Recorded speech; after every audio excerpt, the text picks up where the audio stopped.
This is Mac OS Ken. A magnificent quarter for the Mac, thinking out loud on a couple of points, and recognition for an Apple TV Plus film.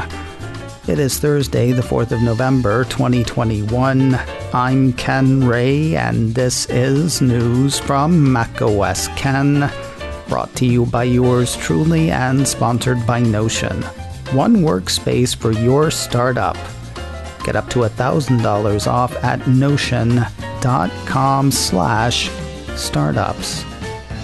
This show is also sponsored by Nebbia, makers of the Nebbia by Moen Spa Shower. If you're somebody who's concerned with conservation, Nebbia is for you. Sustainability is at the core of every product Nebbia makes. Their products are better for people and the planet. Now, if you're somebody who's concerned with a great shower, Nebbia is for you. Lots of showers leave part of you in the cold.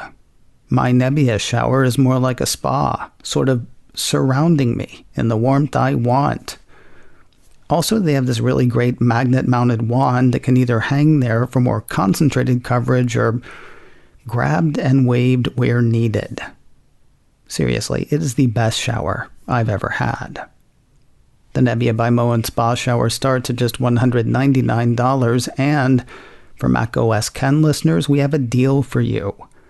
Go to nebbia.com/macosken and use code macosken at checkout to get 10% off all Nebbia products. Even better, Nebbia is offering free shipping in the US on their newest shower, Nebbia by Moen Quattro, for just a few more days. Nebbia rarely does deals like this, so this is a great deal to jump on. Again, go to nebbia.com/macosken. That's Nebia, nebbia.com/macosken to check out what they have to offer and save 10% with the code macosken. New reason to think that last quarter was a blockbuster quarter for the Mac. Engadget highlights new numbers from Strategy Analytics that have Apple selling a record number of MacBooks in the September quarter. According to the report, sales of Apple laptops hit 6.5 million units in the third quarter, a 10% increase over the same quarter a year earlier. That beat growth for the laptop segment overall as well. The piece says laptop sales in general were up 8% over last year to 66.8 million units, due largely to commercial and educational sales. That was aided in part by higher discounts on premium products like MacBook Air and gaming notebooks, according to Strategy Analytics. While Apple doesn't do the whole units sold thing anymore, there was support for the Strategy Analytics take on last week's earnings call. Apple reported Mac revenue of about $9.2 billion for the September quarter, an all-time revenue record for the Mac. Apple CFO Luca Maestri said that was driven by strong demand for the M1-powered MacBook Air, which folds nicely into that record number of laptops thing from Strategy Analytics. Now, it would appear that people were looking for discounts on better, not just cheapest. First, there was that higher discounts on premium products quote from Strategy Analytics. Then there was a striking slowdown in Chromebook sales. The same Engadget piece has IDC tracking a decline in Chromebook sales last quarter, the first decline since the start of the pandemic. Citing IDC figures, the piece says Chromebook sales tumbled by 29.8% year over year to 6.5 million units, thanks largely to saturation in the education market. Many schools and governments blew out their budgets to provide devices for remote learning, and even consumers aggressively purchased devices for learning in 2020, according to IDC. Sir Nick Clegg has accused Apple of double standards, begins a report from Apple Insider. That is under the headline, Facebook's Nick Clegg says Apple privacy moves are commercial land grab. Before we press on, let's learn the teensiest bit about Nick Clegg. According to Wikipedia, Sir Nicholas William Peter Clegg is a British media executive and former politician who has been Vice President of Global Affairs and Communications at Meta Platforms since 2018, having previously served as Deputy Prime Minister of the United Kingdom from 2010 to 2015 and as leader of the Liberal Democrats from 2007 to 2015. Still, I am left with questions.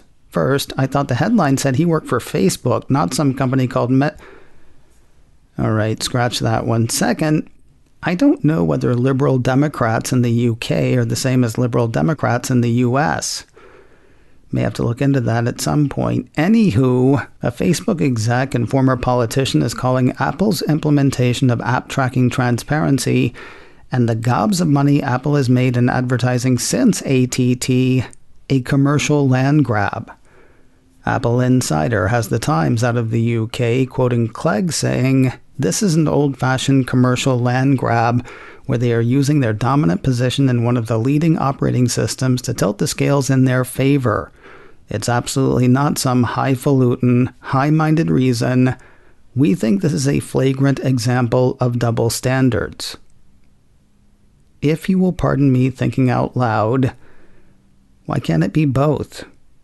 I don't mean double standards, but Facebook and other firms were making lots of money in ads targeting iPhone owners.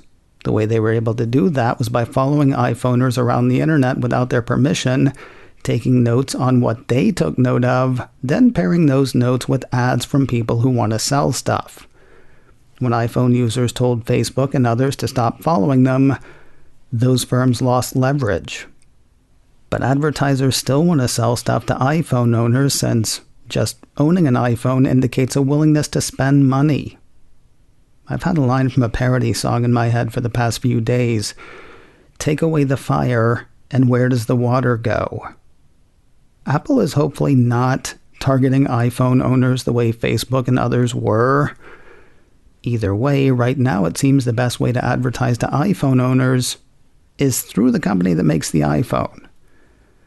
One could argue that Apple limiting the ability of Facebook and others to effectively target ads, leading to a loss of revenue, followed pretty much immediately by exponential growth in Apple's own advertising business.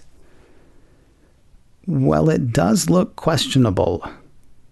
Anyway, a former politician and current Facebook exec seems to think so. I wonder if he still has friends in politics.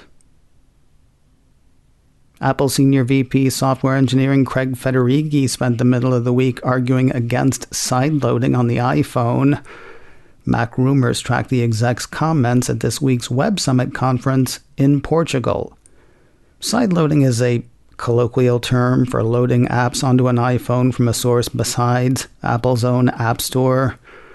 According to the piece, a provision in Europe's proposed Digital Markets Act would require the iPhone to allow sideloading.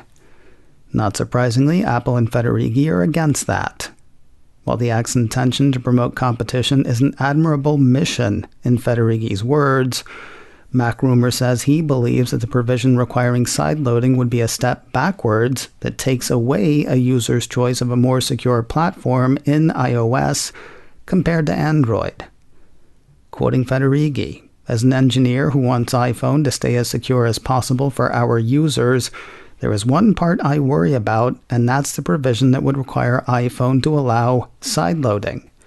In the name of giving users more choice, that one provision would take away users' choice of a more secure platform."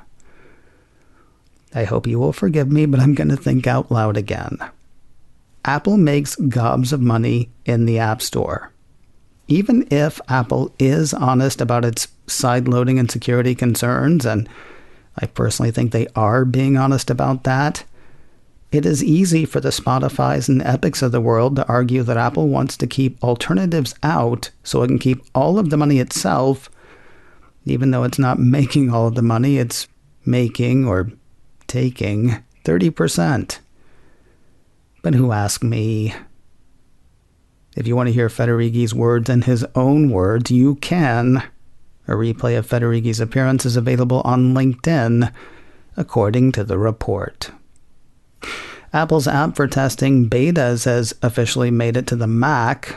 Apple Insider says TestFlight has arrived on the Mac App Store, marking its first availability for Mac OS.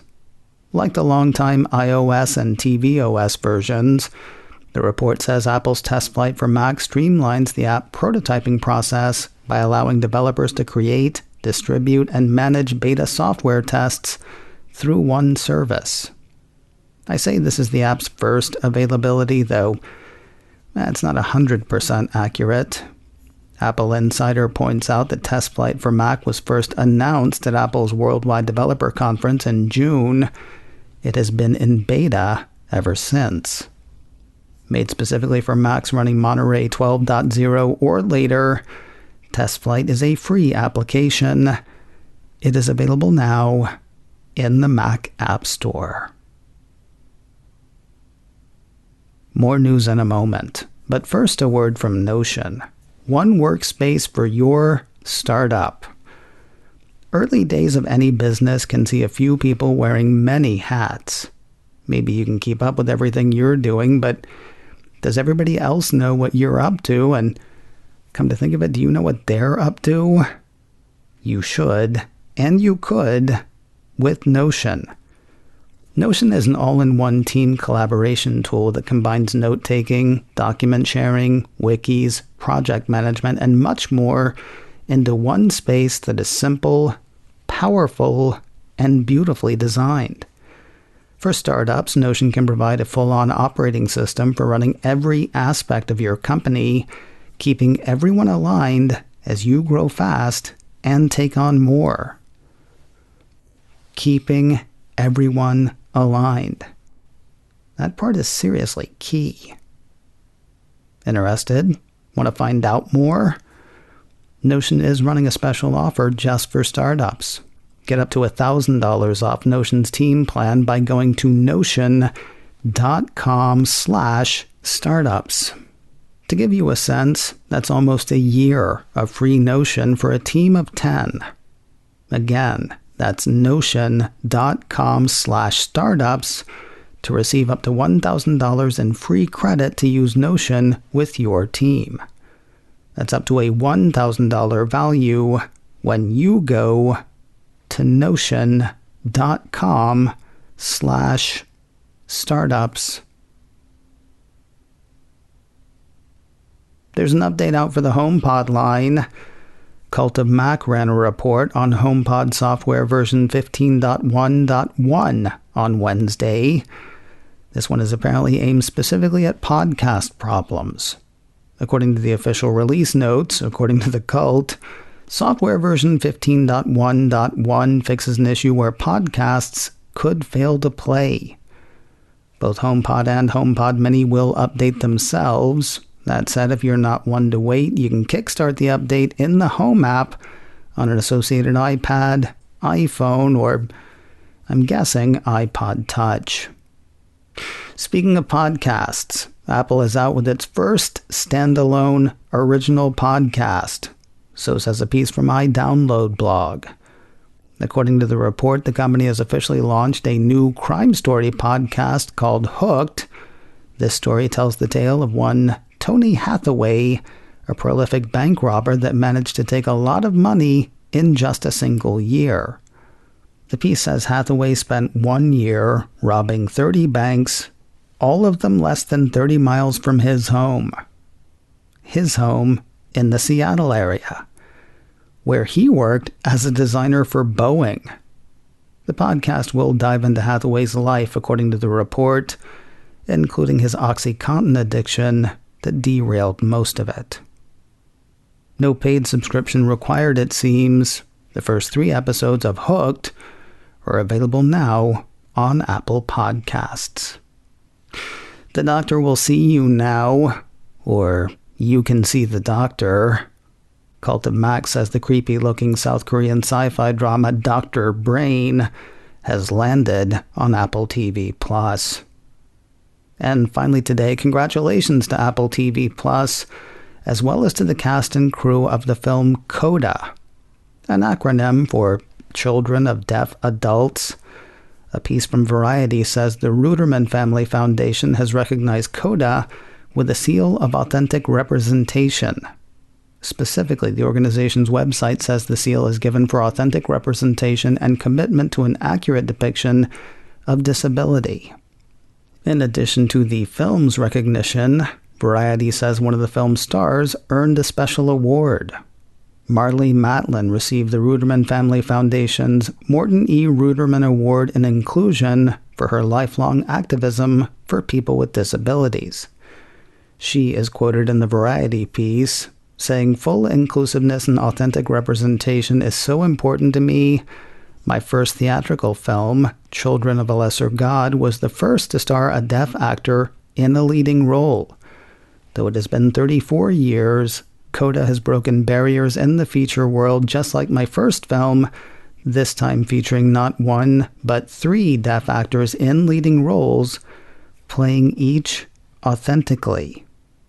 I hope that this recognition will serve as an example of how films can be authentically cast while being entertaining and profitable. Coming up in a few minutes, 2 of the most talked about stories in Apple these days are the high-tech screen wiper and the camera notch on the new MacBooks. Interest in one and understanding around the other are the calling card of Brian Chaffin, editor-in-chief of the Mac Observer. Hear our conversation in a few minutes, available where you get podcasts. macOS Ken, brought to you by me and sponsored by Nebbia.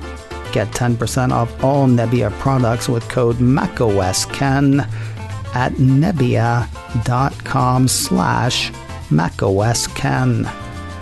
This show is also sponsored by Notion, one workspace for your startup. Get up to $1,000 off at notion.com/startups. Advertising handled by Backbeat Media, online at backbeatmedia.com. You can reach me a couple of ways. Info at macosken.com or call 716-780-4080. Until next time, that is news from macOS Ken. I'm Ken Ray.